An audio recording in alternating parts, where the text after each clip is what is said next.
Que o amor e a paz do nosso Senhor e Salvador Jesus Cristo seja conosco, nos abençoando e nos fortalecendo em todos os nossos caminhos.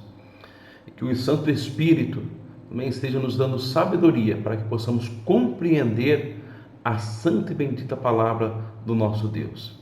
Irmãos, hoje nós faremos a leitura na primeira carta do apóstolo Paulo aos Coríntios, capítulo 1, do verso número 21 ao verso de número 25.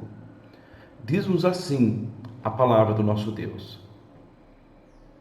visto como na sabedoria de Deus o mundo não o conheceu por sua própria sabedoria, aprove a Deus salvar os que creem pela loucura da pregação, porque tanto os judeus pedem sinais, como os gregos buscam sabedoria, mas nós pregamos a Cristo crucificado, escândalo para o judeu, loucura para os gentios.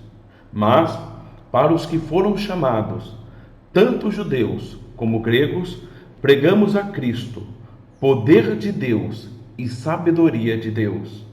Porque a loucura de Deus é mais sábia do que os homens, e a fraqueza de Deus é mais forte do que os homens. No verso de número 21, nós vemos que a humanidade fracassou em conhecer a sabedoria de Deus.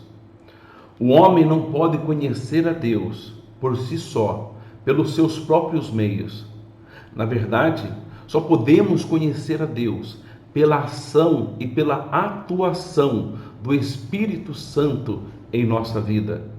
E aqueles que creem, Deus se faz conhecido por meio da sua palavra, por meio da pregação.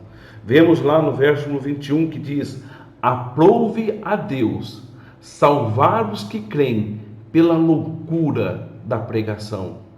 Mas por que loucura da pregação? O que faz dessa mensagem ser louca? É claro que não é uma loucura para os olhos daqueles que creem, porque para aqueles que creem ela é poder de Deus, mas para o mundo é loucura, e nós vamos ver por quê.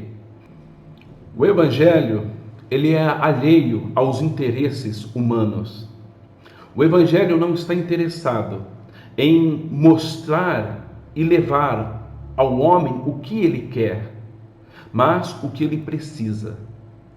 Nós vemos que os judeus, eles procuravam um líder revolucionário que dominasse todas as nações, que colocasse os seus inimigos embaixo de seus pés, que governasse o mundo com mãos de ferro.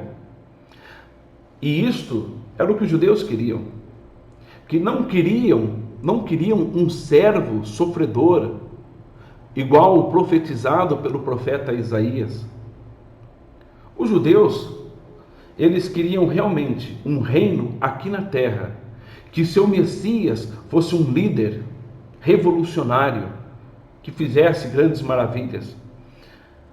Por outro lado, os judeus, eles buscavam sabedoria. Eles queriam as respostas para as questões da vida, para as questões do mundo, para aquelas questões mais complicadas. Eles queriam satisfazerem-se a sua razão, eles queriam satisfazer o seu ego pelo conhecimento, mas eles não estavam dispostos a ouvir a verdade de Deus e compreendê-la verdadeiramente. A palavra da cruz, a pregação do Evangelho, ela é loucura, porque ela não pensa e não procura satisfazer o ser humano. Não é por meio de adquirir adeptos, não é isso. Até hoje em dia, nós vemos muitas igrejas pregando não o verdadeiro evangelho, porque só querem adeptos. Querem pregar uma mensagem que satisfaça o coração humano, mas não que anuncie o verdadeiro evangelho de Cristo. O evangelho, o verdadeiro evangelho, que é Cristo crucificado. Nós vemos lá no verso número 3, mas nós pregamos a Cristo crucificado, escândalo para os judeus, loucura para os gentios. O evangelho da cruz, do pecado, do abandono do pecado, da vida santa. Este evangelho da cruz, do líder espiritual que foi pregado, levado no madeiro, foi feito maldito para salvar-nos e purificar-nos de todo o pecado. Este evangelho era escândalo para o judeu. Como eles poderiam entender ou aceitar isto? Que o próprio Deus veio ao mundo para salvar os pecadores. Que o próprio Deus se fez pecado para salvar os pecadores. Por outro lado, os gregos, os gentios, eles pensavam, isso é loucura. Onde já se viu Deus se importar com o ser humano? Onde já se viu Deus vir e dar a sua própria vida em favor dos seres humanos? A ideia que os gregos tinham a respeito dos deuses é que eles desprezavam totalmente os seres humanos, que eles eram inimigos dos seres humanos, que eles penalizavam. E quando eles ouviram a mensagem da cruz, que era um Deus acolhedor, um Deus que amava, um Deus que entregou o seu filho, eles falaram, isso é loucura, isso não pode ser aceito, não é assim. De fato, irmãos, a mensagem do Evangelho é loucura para aqueles que se perdem, é escândalo para aqueles que se perdem, mas para aqueles que realmente foram chamados, e isto é importante, porque aqueles que foram chamados, aqueles que realmente foram transformados, aqueles que conseguem agora, por conta do Espírito Santo habitando em suas vidas, eles podem reconhecer o Evangelho, entender o plano salvador de Jesus Cristo. Para eles, é o poder de Deus. É o poder que transforma, é o poder que resgata, é o poder que nos garante a vida eterna nos céus. Nós vemos, irmãos, lá no verso 25, que a loucura de Deus é mais sábia do que os homens e a fraqueza de Deus é mais forte do que os homens. Esse texto não quer dizer que que Deus seja fraco em algum momento e que a sua fraqueza é mais forte.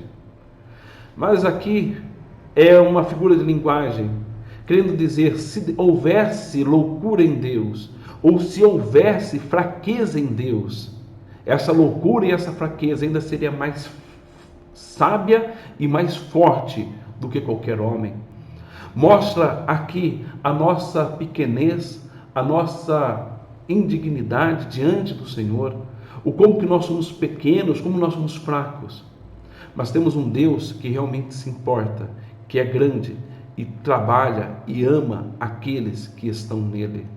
Por isso, irmãos, quando você ouve a mensagem do Evangelho, e por mais que essa mensagem do Evangelho não venha fazer sentido para o mundo, ela é a demonstração do grande amor de Deus para conosco.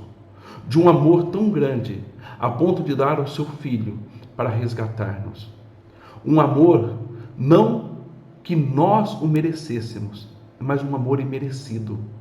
Um amor que nós não fizemos nada para merecer. Mas mesmo assim, Ele nos amou, se entregou por nós. E agora, nós o aguardamos uma segunda vez, para que Ele nos leve eternamente à eterna glória.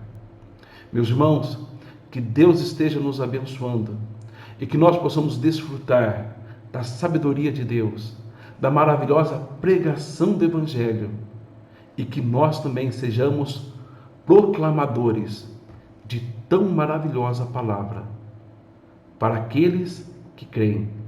Loucura para o mundo, poder de Deus para os que creem. Que Deus esteja assim nos abençoando. Vamos orar. Santo e eterno Deus, nós somos gratos, Senhor, pela Tua palavra. Somos gratos, Senhor, pelo Teu santo e bendito Evangelho. Que nós, Santo Deus, tenhamos a sabedoria vinda do Teu Santo Espírito, para que nós nos satisfaçamos apenas com a Tua palavra, que nós não venhamos a buscar outras coisas que não correspondem com o teu santo e bendito querer.